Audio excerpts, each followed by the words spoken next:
1988 மே 20 நடந்த விஷயம். கெப்லாண்ட் கெங்வெல் இவன் என்ன செய்யறான்னா அன்னைக்கு தன்னுடைய பெற்றோரை கொலை செய்யறான். கொலை செஞ்சுட்டு அவன் தற்கொலை பண்ணணும்னு நினைக்கிறான். தற்கொலை பண்ணல. அடுத்த நாள் காலையில 7:55க்கு அவன் அவனுடைய ஸ்கூலுக்கு போறான். ஸ்கூலுக்கு போய் துப்பாக்கியால கண் மூடித்தனமா மாணவர்கள், அலுவலர்கள், ஸ்கூல்ல இருக்கவங்க மத்த எல்லாத்தையும் கண் மூடித்தனமா சுடுறான். இதுல ஏற்கனவே பெற்றோர்கள் 2 பேர், அதாவது அம்மா அப்பா 2 பேர்த்தையும் கொண்டுட்டான். சோ அங்க கண்மூடித்தனமா சொல்ற 2 மாணவர்கள் இறக்குறாங்க. 26 பேர் காயமடைகிறாங்க. சோ அதுக்கடுத்து போலீஸ் அவனை அரெஸ்ட் பண்ணுது.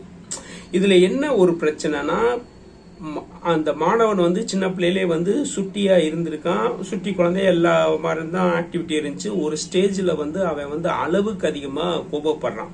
சம்பந்தம் இல்லாத காரணங்களால கோபப்படுறான். சோ அவனை என்ன டாக்டர்கிட்ட பண்றாங்க. அடுத்து உளவியல் சிகிச்சை பண்றப்ப என்னன்னா அவனுக்கு மனச்சோர்வு, அதிக அளவு மனச்சோர்வு இருக்குன்னு சொல்லப்பட்டுச்சு. சோ அதுக்கு அவங்க சிகிச்சை கொடுத்தாங்க. அது கண்டினியூ பண்ணல.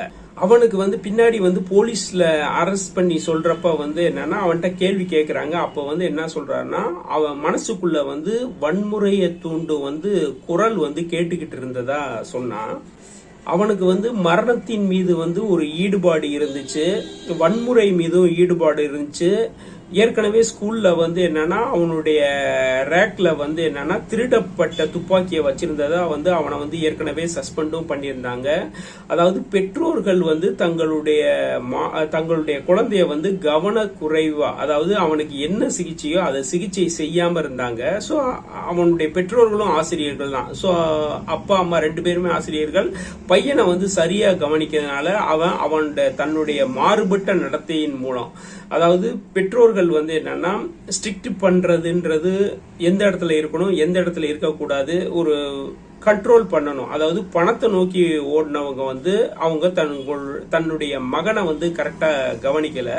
சோ கவனிக்காத அவனுடைய நடத்தையில வேறுபாடு இருந்துச்சு. அங்க பாத்தீங்கன்னா துப்பாக்கி என்னன்னா லைசன்ஸ் ஈஸியா கிடைச்சிரும்.